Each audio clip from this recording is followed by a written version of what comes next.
நான் பார்க்க பெப்சி தான் பாதுகாப்பாக இருந்திருக்கே தவிர வேறு எந்த இதுவுமே எனக்கு இருந்ததாக எனக்கு தெரியல. ஏன்னா இங்கே பெப்சியில் எப்படின்னா நம்மளை பார்த்துருக்க மாட்டாங்க நிறைய பேர்.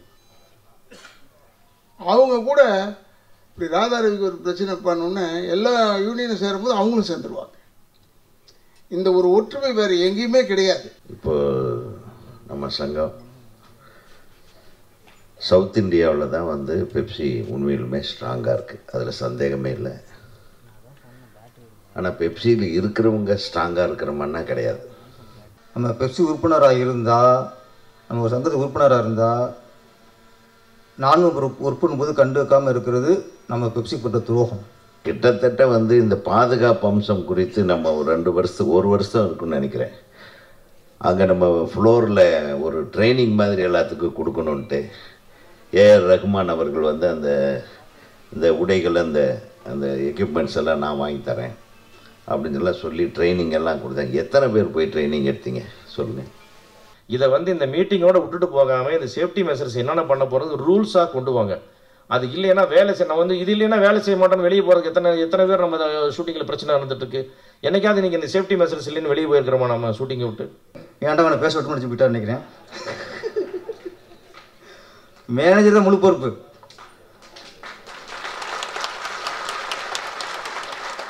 நான் மெம்பர்ஸை கண்ட்ரோல் பண்ணுறதுக்கு மேனேஜர் தான் முழு பொறுப்பு.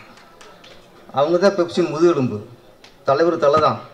பிரச்சனை பண்ண ஆரம்பிச்சோம்னா நம்ம பெப்சிக்கு இருக்கும் பவர் இந்தியாவில் வேறு யாருக்குமே கிடையாது.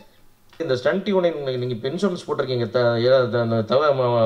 தவறி போன நம்மளோட ஏழுமலைக்கு இந்த இன்சூரன்ஸில் எவ்வளோ கவர் ஆச்சுன்னு நீங்கள் ஏதாவது சொல்ல முடியுமா? 4 லட்ச ரூபா. அது ரொம்ப கம்மியான தொகை. நீங்கள் லைஃப் இன்சூரன்ஸ் போட்டு 4 லட்ச ரூபான்றது ரொம்ப கம்மி தொகை. ஒரு 10 லட்சம் ரூபாயாவது வர்ற மாதிரி ஒரு பாலிசியாவது போட்டிங்கன்னா தான் ஏதோ ஒரு பேசிக்காக யூஸ்ஃபுல்லாக இருக்கும். அதனால் பாலிசி மாற்றுக்க முதல்ல. ஒரு படத்தில் வந்து எல்லா மெம்பர்களும் வேலை செய்கிறாங்களான்னு தெரியணுன்னா அதுக்கு யார் காரணம்? தயாரிப்பாளருக்கு அடுத்தது அங்கே உட்காந்துருக்கிற தயாரிப்பு நிர்வாகி. தயாரிப்பு நிர்வாகி என்ன பண்ணுறா? நம்ம உண்மையை சொன்னோம்னா நம்மளுக்கு வேலை போயிடுன்ற சுயநலத்திலேயே எங்கள் சங்கத்தை அழிச்சிட்டு இருக்கிறாங்க. உயிர் இழந்ததுனால தான் நம்ம ஒரு உயிரை பற்றி பேசிக்கிட்டு இருக்கோம். எத்தனை பேர் கை உடைஞ்சது தெரியுமா? எத்தனை பேர் கால் உடைஞ்சிருக்கு? எத்தனை பேருக்கு முதுகெலும்பு கட்டாகி படுத்திருக்காங்க? இது செய்தியாக வராது, இறந்தால் தான் செய்தியாக வரும். இந்த பாதுகாப்புன்னு சொல்லியிருக்காங்க. எப்பவுமே பெப்சி தான் எனக்கு அறிவு தெரிஞ்சு ஆயிடுச்சு. எனக்கு 50வது வருஷம் இது சினிமாவில். பட் நான் பார்க்க பெப்சி தான் பாதுகாப்பாக இருந்திருக்கே தவிர வேறு எந்த இதுவுமே எனக்கு இருந்ததாக எனக்கு தெரியல. ஏன்னா இங்கே பெப்சியில் எப்படின்னா நம்மளை பார்த்துருக்க மாட்டாங்க நிறைய பேர். அவங்க கூட இப்படி ராதாரவிக்கு ஒரு பிரச்சனை பண்ணோன்னே எல்லா யூனியனும் சேரும்போது அவங்களும் சேர்ந்துருவாங்க. இந்த ஒரு ஒற்றுமை வேறு எங்கேயுமே கிடையாது. அதற்காக சொல்கிறேன். பார்க்குறதுக்கு எல்லோரும் பிரிஞ்சு இருக்கிற மாதிரி தெரியும்.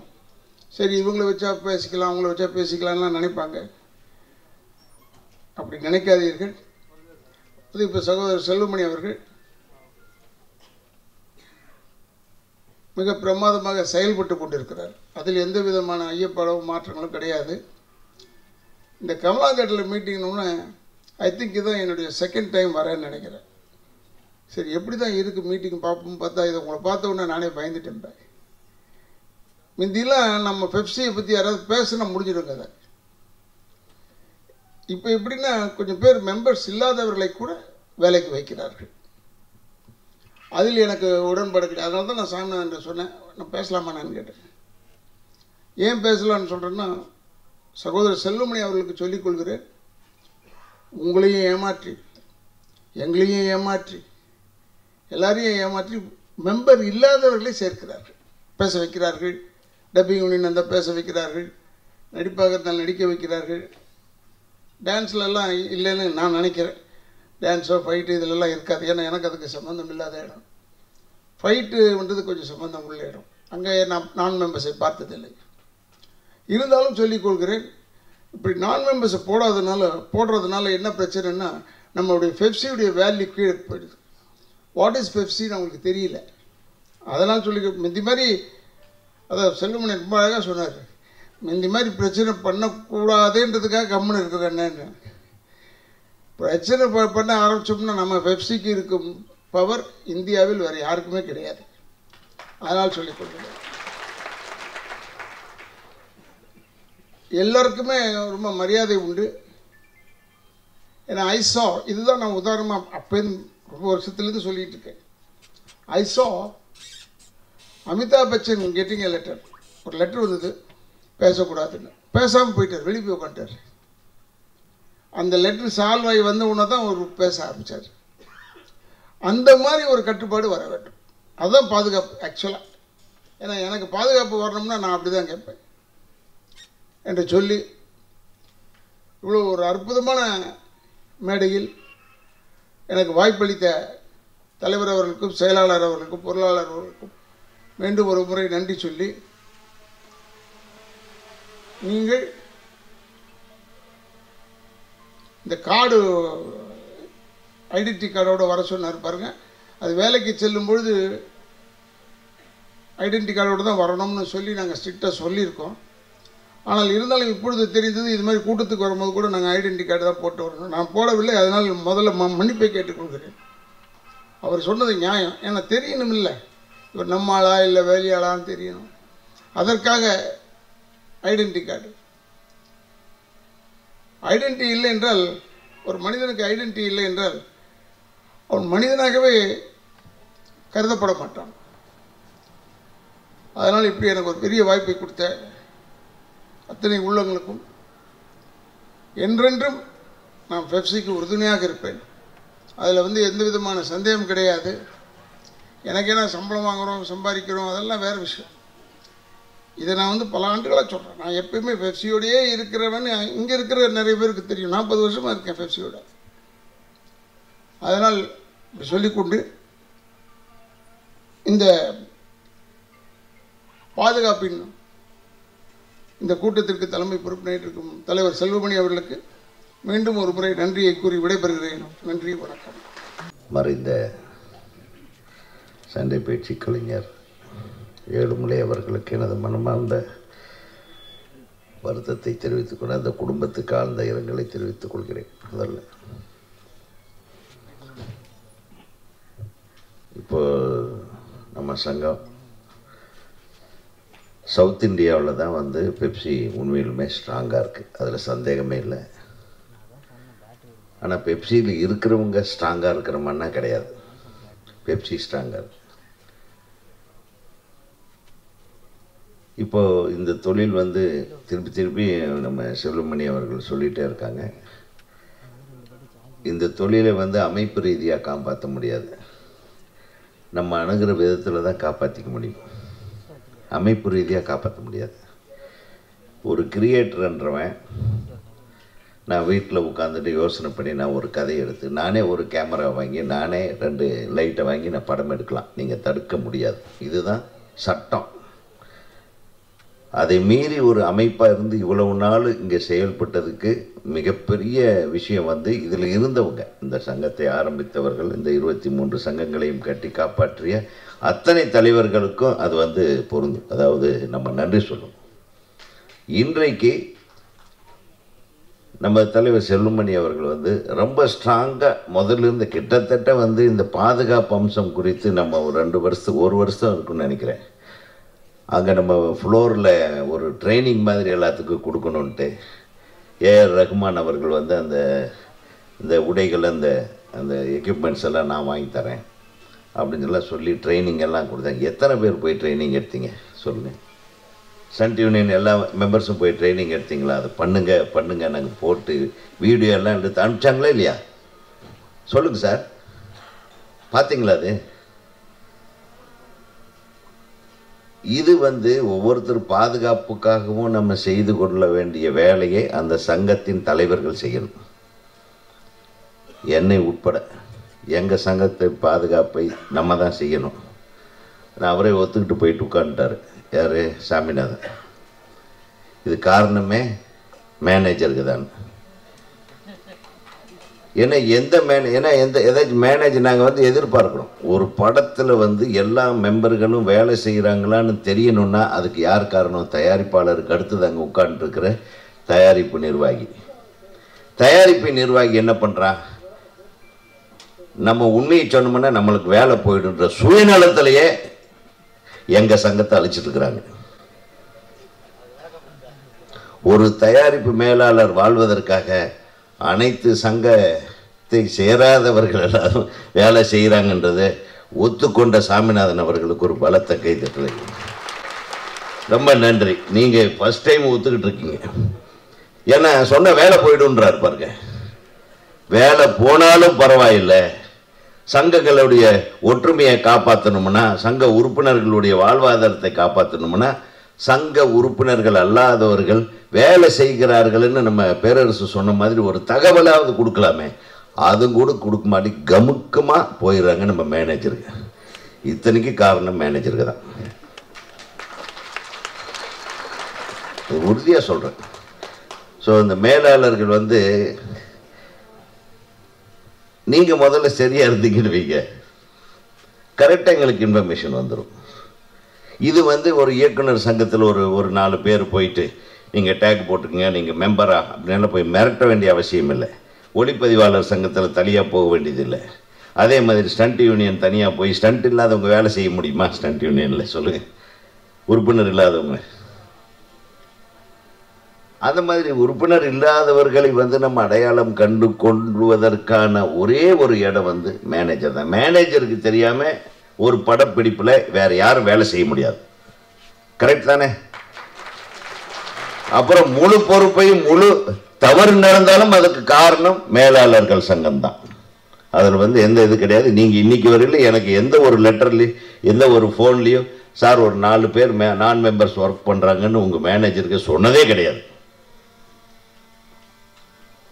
ஏன் சொன்ன வேலை போயிடும் சார். அப்புறம் எங்கே போய் நம்ம சங்கத்தை காப்பாற்றுறது, ஒற்றுமையை காப்பாற்றுறது சொல்லுங்கள். அதே மாதிரி தான் ஒவ்வொரு அவங்கள மட்டும் சொல்லலை, ஒவ்வொரு சங்கமும் நம்ம ஒற்றுமையாக இருக்கணும். அது வேறு, அது தொடர்ந்து செல்லுமணி சொல்லிட்டு இருக்காரு. அப்புறம் இஎஸ்ஐயா அது வந்து எப்படின்னா நம்ம வாங்குகிற சம்பளத்தை கரெக்டாக நம்ம சங்கத்தில் கொடுக்க சொல்லி சங்கத்தின் வாயிலாக நம்ம வந்து நம்ம அந்த சம்பளத்தை பெற்றுக்கொள்ளும்போது நம்ம வந்து இப்போ மற்ற அமைப்புகள் இருக்குது இல்லையா, மற்ற கம்பெனிகளில் வேலை செய்கிறவங்க, தொழிலாளர் அமைப்பில் வேலை செய்கிறவங்க, ஃபேக்ட்ரியில் வேலை செய்கிறங்கிற மாதிரி நம்மளுக்கு நிறைய பெனிஃபிட்ஸ் கிடைக்கும். அதை பயன்படுத்திக்கலாம். ஆனால் இப்போ இயக்குனர் சங்கம் எதையுமே பயன்படுத்த முடியாது. பாவம், நம்மளுக்கு யார் போய் வேலை செஞ்சாலும் சோறு போடுவான், சில சாப்பாடு மட்டும்தாம்மா, சில பேர் சம்பளம் கொடுக்குறத வாங்கிட்டு போம்மா. தயாரிப்பாளர் சங்க செயலாளர் கதிரேசன் அவர்களை வரவேற்கின்றோம். சில இடத்துல வந்து கொடுக்குற சம்பளத்தை வாங்கிட்டு போவான். அந்த இயக்குனர்களுக்கு வந்து இன்னொன்று வந்து இயக்குனர்களுக்கு தான் ரொம்ப பாதுகாப்பு அவசியமாக இருக்குது. இயக்குனர்களுக்கு இன்றைக்கி வந்து பாதுகாப்பே இல்லை. நிறைய இயக்குனர்களுக்கு அவன் உட்காந்து கதை எழுதுகிறான், ஸ்க்ரீன் ப்ளே பண்ணுறான், எல்லாத்தையும் ஒருங்கிணைக்கிறான். பிபி வருது, சுகர் வருது, ஹார்ட் அட்டாக் வருது. இதிலிருந்து அவரை யார் பாதுகாக்க போகிறீங்க? யாரும் பாதுகாக்க முடியாது. ஸோ நீங்கள் எல்லா சங்கத்திலேருந்து எடுத்து பாருங்கள், டைரக்டர் யூனியனை மட்டும் யாரும் மதிக்கவே மாட்டீங்க. ஆனால் டைரக்டர் சார் அவர் தான் உங்களுக்கு எல்லாம் வேலைக்கு கொடுக்கணும். ஆனால் டைரக்டர் யூனியனில் என்ன பண்ணுறாங்க, என்ன கஷ்டப்படுறாங்கன்றது யாருமே உணர்ந்துக்க மாட்டேன்றீங்க. ஒரு உதவி இயக்குனருக்கு சரியான சம்பளம் போய் சேர்கிறதா என்பதை ஒரு மேலாளர் வந்து கரெக்டாக சொல்லட்டும் பார்க்கலாம். யோ கொடுக்குறது வாங்கிட்டு போயா, இப்படித்தானே சொல்கிறீங்க. நாங்கள் ஸ்ட்ராங்காக இருந்தோம்னா அப்புறம் ரொம்ப சிரமமாயிடும். ஏன்னா எங்களை பாதுகாத்துக்கிறதுக்கு பல ஏங்கிளில் போராடிக்கிட்டே தான் இருக்கோம் இன்னைக்கு வரையிலும். நாங்கள் விட்டு கொடுப்பதால் தான் இந்த சினிமா நன்றாக இயங்குகிறது என்பதை இங்கே நான் தெளிவாக கூறிக்கொள்ள ஆசைப்படுகிறேன். இயக்குனர்கள் நிறைய பேர் விட்டு கொடுக்குறாங்க, இயக்குனர் சங்கம் விட்டு கொடுக்கிறது. நாங்கள் விட்டு கொடுப்பதில் பெருமை அடைகிறோம். நம்மளும் சண்டை போட்டுக்கிட்டே இருந்தோம்னா படம் நடக்காது. டைரக்டர் வரலன்னா நீங்கள் இப்போ என்ன கேமரா, என்ன ஸ்டண்ட் யூனியன் எல்லாம் போய் நின்னாலும் ஷூட்டிங் நடக்குமா? சொல்லுங்கள். நம்ம காம்ப்ரமைஸ் பண்ணிக்கிறோம். ஆக டைரக்டர்களை உங்களுடைய மூத்த சகோதரர்களாக நினைங்கள். இளம் டைரக்டராக இருந்தாலும் அவனுக்கு ஒத்துழைப்பு கொடுங்கள். அவனுக்கு ஒத்துழைப்பு கொடுத்தாவே எல்லா சங்கங்களிலும் பாதுகாப்பு கிடைத்துவிடும். இந்த பாதுகாப்பு சம்பந்தமாக, இந்த தொழில் பாதுகாப்பு சம்பந்தமாக நிறைய விஷயங்களை தலைவர் அவர்கள் பேசவிருக்கிறார்கள். ஆகவே உங்கள் அனைவருக்கும் நன்றி கூறி விடைபெறுகிறேன். நன்றி, வணக்கம். இந்த விழிப்புணர்வு கூட்டம் என்பது உயிர் பாதுகாப்பு. முதல்ல நான் ஒரு டெக்னீஷியன் வந்து ஒரு சம்பள பிரச்சனை இருக்கலாம், ஒரு வாய்ப்பு பறி போகலாம். ஆனால் எல்லாத்தையும் விட உயிர் போவது என்பது ஈடு செய்ய முடியாத இழப்பு. அதற்கான விழிப்புணர்வு கூட்டம்தான் இது. சினிமாவோட சூழ்நிலை இப்பொழுது ரொம்ப ரொம்ப மோசமாக இருக்குங்கிறத நம்ம ஒத்துக்கணும். ஒன்று, நிறைய நான் மெம்பர்ஸ் ஒர்க் பண்ண ஆரம்பிச்சிட்டாங்க. ஒரு கண்ட்ரோல் இல்லை. இதில் ரொம்ப பாதிக்கப்படுறது முதல்ல இயக்குனர் சங்கம் தான். நிறைய உதவி இயக்குநர்கள் வந்து இப்போது நான் மெம்பர்ஸ் தான் ஒர்க் பண்ணுறாங்க. புற்றீசல் மாதிரி எங்கெங்கேயோ படங்கள் ஆரம்பிக்கப்படுது. நல்லா படம்ங்கிறது இங்கே சென்னையில் ஆரம்பிப்பாங்க, ஷூட்டிங்கு வெளியூர் போவாங்க. இப்போ வெளியூரில் கோயம்புத்தூர் ஒரு படம் ஆரம்பிக்குது, மதுரை ஒரு படம் ஆரம்பிக்குது, ஷூட்டிங் சென்னைக்கு வராங்க. அவங்க புடிச்சு வயசில் பதிவு பண்ணாங்களா, டைரக்டர் மெம்பரா, கேமராமேன் மெம்பரா, அது அறியப்படாத ஒரு சூழ்நிலையும் இங்கே இருக்குது. மாஸ்டர் தினேஷ் சார் சொன்னார், நமக்குள்ள ஒரு ஒற்றுமை வேணும்ட்டு. அதான் இப்போதைக்கு அவசியம். ஏன்னா நம்ம கூட ஒர்க் பண்ணுறவங்க ஒரு மேக்கப் மேனாக இருக்கட்டும், காஸ்டியூமராக இருக்கட்டும், ஆர்டேட்டாக இருக்கட்டும், இவங்களாம் மெம்பராக இருக்காங்களா, இல்லை நான் மெம்பரா? இப்போ நான் மெம்பர்னு, இப்போ ஒரு காஸ்டியூமர் வந்து நான் மெம்பர்னால் அது மேக்கப் பண்ண தெரிஞ்சால் அது உடனே ஒரு பெப்சிக்கு தெரியப்படுத்தணும். நமக்கு அது நம்ம வேலை இல்லை அப்படிங்கிறது இல்லை, அதுவும் பெப்சி வேலை தான். நம்ம பெப்சி உறுப்பினராக இருந்தால், நம்ம ஒரு சங்கத்து உறுப்பினராக இருந்தால், நான் ஒர்க் பண்ணும்போது கண்டுக்காமல் இருக்கிறது நம்ம பெப்சி பண்ணுற துரோகம். இதில் முக்கியமாக அப்படின்னா, இப்போ சில கூட தெரியாமல் போகும். ஒரு மேக்கப் பண்ணுக்கு அடுத்து பண்ணுறவங்க மெம்பராக நான் மெம்பராக தெரியாமல் இருக்கலாம். ஆனால் மேனேஜருக்கு தெரியாமல் இருக்க முடியாது. ஆனால் மேனேஜர் தான் கையெழுத்து போட்டு பேட்டா வாங்கி கொடுக்குறாரு. அப்போது உதவி இயக்குனர் லிஸ்ட் வரும்போது 8 பேர் இருக்காங்க. ஒரு டைரக்டர், உதவி இயக்குனர், 8 லிஸ்ட் வரும். அந்த 8 பேருக்கும் கையெழுத்து போகிறது மேனேஜர் தான். இவங்கெல்லாம் மெம்பரா அப்படி கண்டுபிடிக்க ரொம்ப ஈஸி. ரமேஷ் அப்படின்னா உன் மெம்பர்ஷிப் நம்பர் என்ன கேட்கணும், இல்லைன்னா நான் மெம்பர். நான் மேனேஜர் வந்து அங்கேருந்து அவங்களுக்கு சண்டை போட வேணாம், டேரக்டருக்கு சண்டை போட வேணாம். நீங்கள் எதுக்கு எப்படி நான் மெம்பர்ஷிப் ஒர்க் பண்ணிட்டீங்கன்ட்டு நீங்கள் தகவல் கொடுங்க, அவ்வளோதான். அதுதான் மிகப்பெரிய ஒத்துழைப்பு. ஷூட்டிங் ஸ்பாட் நான் மெம்பர் ஒர்க் பண்ணால் மேனேஜருக்கு தெரிந்தால் இயக்குநர் சங்கத்துக்கோ இல்லை கேமராமேன் யூனியனுக்கோ எந்த நான் மெம்பரோ அந்த சங்கத்துக்கு தெரியப்படுத்துங்க, பெப்சிக்கு தெரியப்படுத்துங்க. அவங்க சப்போர்ட் தருவாங்க. நீங்கள் ஏன் சண்டை போட வேணாம், ஏன் நான் மெம்பர் ஒர்க் பண்ணுறீங்க, எங்களாம் ஒன்று கேள்வி கேட்க வேணாம். அப்படி தெரிஞ்சாலே ஆட்டோமேட்டிக்காக குறைஞ்சிரும். ஆனால் நான் சொல்கிறது நான் மெம்பர்ஸ் ஒரு பண்ணாமல் குறைக்கிறதுக்கு மிகப்பெரிய பொறுப்பு. சாமி சார் போயிட்டியே, அவர் ஏன்டா அவனை பேச விட்டு முடிச்சு போயிட்டார் நினைக்கிறேன். மேனேஜர் தான் முழு பொறுப்பு.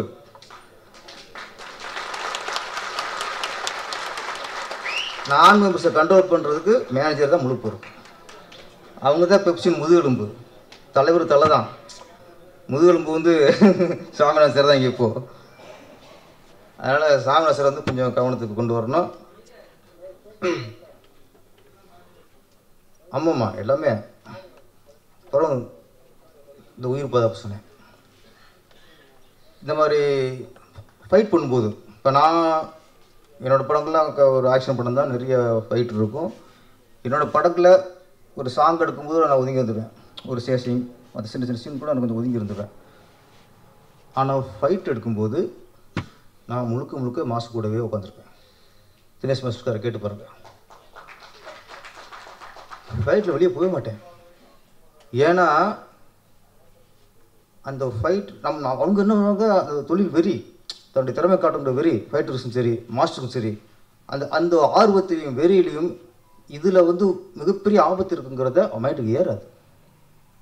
நம்ம ஐடியா சொல்லுவோம் மாஸ்டருக்கு, அதோட பண்ணிடுவாண்டு அவருக்கு ஒரு அதோட ஒரு யோசிப்பார். அவருடைய கற்பனையை அந்த இதை செயல்படுத்துறதுல காட்டுற ஆர்வத்திலையும் வேகத்திலையும் அதில் உள்ள ஆபத்து அவங்களுக்கு சிந்திக்க முடியாது. அதனால நான் கேட்பேன், பெட்டு போட்டிங்களா, கண்ணாடிக்கிறீங்க, இதுக்கு என்ன எல்லாம் நான் கேட்டேன். இந்த கூட கேட்டே இருப்பேன். நான் இங்கே போய் சொல்ல மாட்டேன், மாஸ்டர் தான் இருக்கார், எங்கள்கிட்ட ஜெஸ் மாஸ்டர் இருக்கார், கூட இருப்பேன். ஏன்னா கொஞ்சம் உயிர் போயிருங்க. அந்த உயிருங்கிறது ஒரு மனுஷன் ஒன்று உடம்புலேருந்து போகிற ஒரு காற்று நடிச்சோமா, அது பின்னால் குடும்பம் இருக்குது. அவருக்கு அப்புறம் குடும்பம் என்ன பாடுபடும். இது எல்லாத்தையும் நம்ம கற்பனையை செயல்படுத்துறது மட்டும் ஒரு கலைஞன் இல்லை. ஒரு ஃபைட் நடக்கும்போது அதுக்கு எந்த விபத்தும் நடக்காமல் யோசிக்கிறது தான் நல்ல கலைஞன், அக்கறை உள்ள கலைஞன். நான் சரி ஃபைட் எடுக்கும்போது ரோப் இருக்குன்னு ஆள் கொண்டு வருவாங்க, பெட்டு போகிறதுக்குன்னு ஆள் கொண்டு வருவாங்க, டூப்புக்குன்னு சில ஆள் கொண்டு வருவாங்க. அதே மாதிரி ஃபைட்டு எடுக்கும்போது பாதுகாப்பு சரியாக இருக்கிறதா அப்படிங்கிறது அதுக்கு தனியாக ஆளை கொடுங்கிறேன். அதுக்கு தனியாக ஆளை கொடுங்க.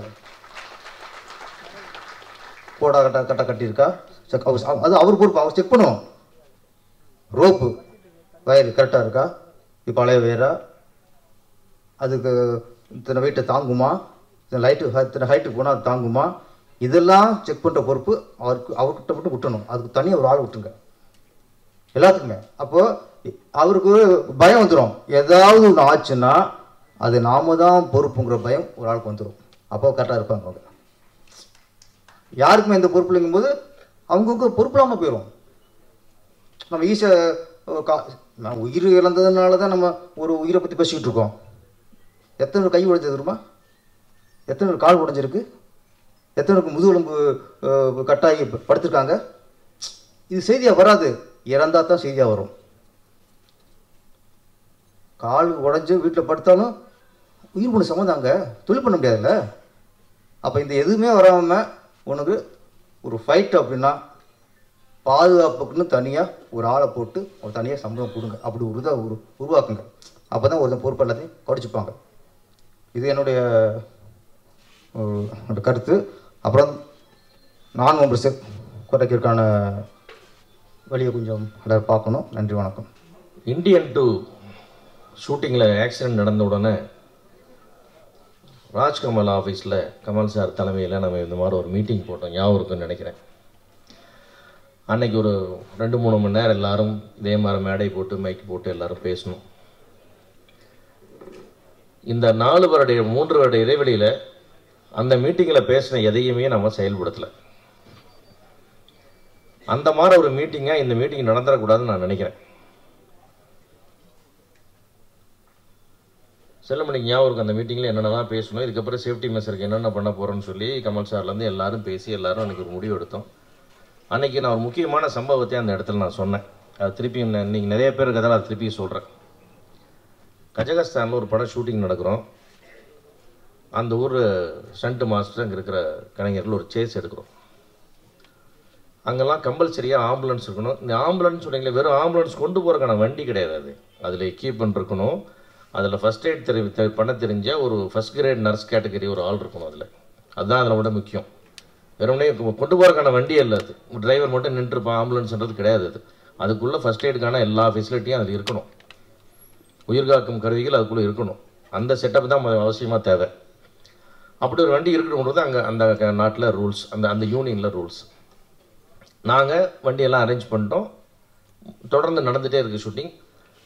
ஒரு 4வது நாள் ஷூட்டிங் நடக்கும்போது நாங்கள் எந்த நம்பர் போட்டு பர்மிஷன் போட்டிருந்தோமோ அந்த நம்பர் இல்லாமல் வேறு நம்பரை அந்த அனுப்புகிற ஏஜென்சி மாற்றி அனுப்பிச்சிட்டான்.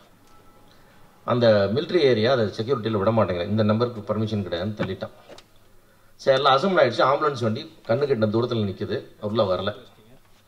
நாங்கள் சொல்கிறோம், அது வந்துடும், வேறு வண்டி அரேஞ்ச் பண்ணி அந்த நம்பர் வண்டியை வருது, திருப்பியும் நீங்கள் ஆரம்பிங்கன்னு சொன்னால் அந்த சென்ட் மாஸ்டர் சொல்கிறார், ஆம்புலன்ஸ் இங்கே வந்து ஸ்பாட்டில் நிற்காமல் அந்த மெடிக்கல் அசிஸ்டண்ட் கூட நிற்காமல் நாங்கள் ஒரு ஷாட் எடுக்க முடியாது, நிறுத்திட்டாங்க ஷூட்டிங்க 4 மணி நேரம். அதுதான் டிசிப்ளின். நாங்களும் ஒன்றும் சொல்லுங்க எப்படி எடுன்னு சொல்ல முடியும் சார். பாசிங் ஷாட் அதை எடுக்கலாமா? அதெல்லாம் எதுவும் எடுக்க முடியாது, நிறுத்திட்டாங்க. இதுதான் ஒரு அமைப்புன்னா அது ஸ்ட்ரிக்டாக இருக்கணும். நம்ம அதில் அப்படி இருக்கிறதுக்கு தயாரிப்பாளர்கள் என்ன செய்யணும்னு சொல்லுங்கள். நாம் வந்து கடந்த முறை சம்பள பேச்சுவார்த்தையப்போ இன்றைக்கி சன் டிவி நிர்வாகிகள் அத்தனை பேர் இங்கே எல்லோரும் இருக்கிறீங்க, எல்லாம் தெரியும் உங்களுக்கு. சம்பள பேச்சுவார்த்தையில் நாங்கள் ஒரு வார்த்தை கூட மறுவார்த்தை பேசாமல் கேட்ட தொகை உடனே ஒப்புக்கொண்ட தொகை இன்சூரன்ஸ் தொகை நீங்கள் எடுத்துங்க. இன்னும் 100 ரூபா கூட போட்டால் நாங்கள் எதை மறுப்பு சொல்ல மாட்டோம். நான் சொன்னால் இல்லை பொன்னுசாமி இருக்கார் கேட்டுப்பாரு. ஏன்னா இன்சூரன்ஸ்க்கு நாங்கள் அவ்வளோ முக்கியத்துவம் கொடுக்குறோம். உங்களுடைய பாதுகாப்புக்கும் உங்களுடைய உயிருக்கும் நம்ம அவ்வளோ விலை மதிப்பற்ற உயிருக்கு நான் அவ்வளோ மரியாதை தரனால தான் அங்கே நாங்கள் ஒரு வார்த்தை கூட இன்னும் 100 ரூபா கூட போடுங்கன்னு சொன்ன ஒரே விஷயம் வந்து இன்சூரன்ஸ்.